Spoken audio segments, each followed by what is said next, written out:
Early in the morning of September, the soldiers of the 1st British Parachute Division, full of hope for a quick end to this long, like a winter evening, war, lined up in front of the transport planes at the airfields of eastern England.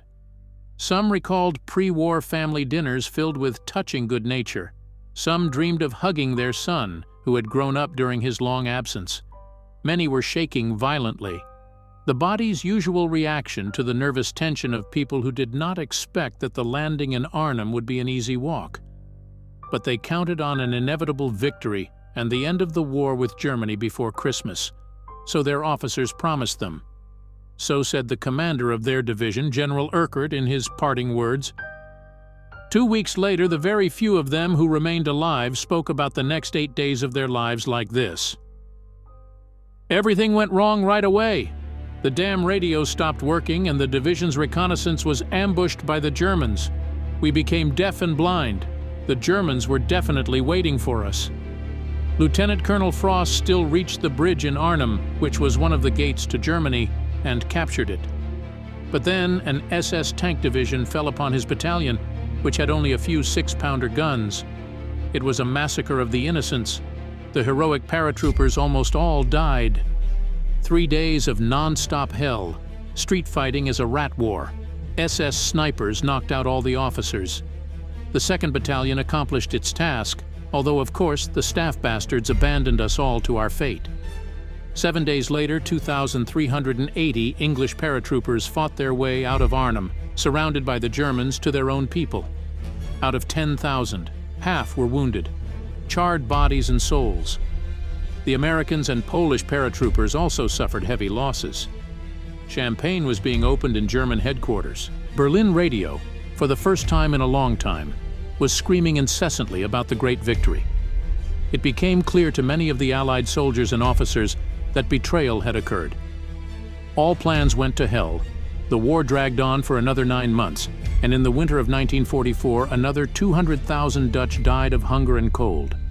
No one then could have imagined that betrayal had a name, the name of a hero, the commander of the Dutch resistance, the idol of Dutch youth. This name is Christian Lindemans. In this man, nicknamed King Kong, and who really did have the appearance of a Neanderthal, all 7 deadly sins were seething. But no one guessed about it then. For his encouraging pat on the shoulder, people from his unit went to certain death.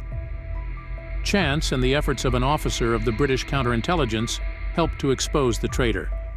Having studied the biography of Lindemans, he was struck by many paradoxical facts. For example, during the raid of the SS on the resistance base, the Dutchman gets a bullet in the chest. He is not finished off, as usual, but is immediately taken to the SS hospital. And 3 weeks later, during an attempt to free King Kong from prison, 45 of the 47 partisans die. It became clear later that Lindemans wanted to signal the SS like "Don't shoot, I'm one of us." But his gesture was misinterpreted by the German who shot, and now King Kong is free. One thing was very disconcerting. The plan to rescue Lindemans from the Gestapo prison was developed by Lindemans himself and handed over to the resistance commanders. Then comes a series of actions by resistance fighters, which ended in almost complete extermination of the partisans. Lindemans remains invulnerable. They start to talk about him being charmed against bullets. King Kong's sprees in the restaurants of Brussels and Amsterdam, where he threw money around left and right, have surfaced. The destruction of several groups of radio operators, the data on whose arrival Lindemans received. The ball began to unravel. More and more new facts emerged, leading to the death of many resistance fighters and Allied agents. There was no doubt King Kong is a monstrous traitor. Conclusion.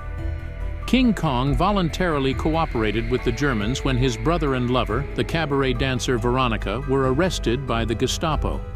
Torture and death awaited them. And then King Kong made what he thought was the right decision.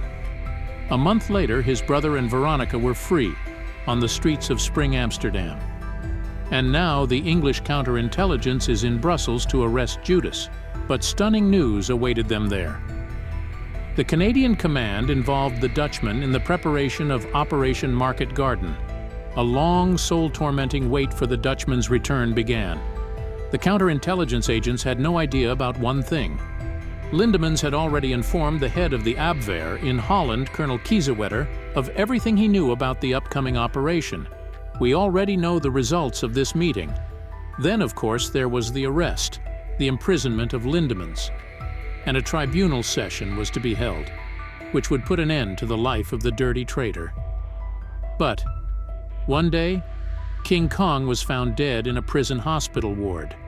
A nurse who fell in love with her former idol gave him poison, and she took it herself. But she was saved, and ahead of her was a long, full of care about people, life. The body of the scoundrel was dumped in a hole and buried in an unmarked grave. Thus ended the life of King Kong, a man who was a great idol for his fellow citizens, but became no less a great disgrace.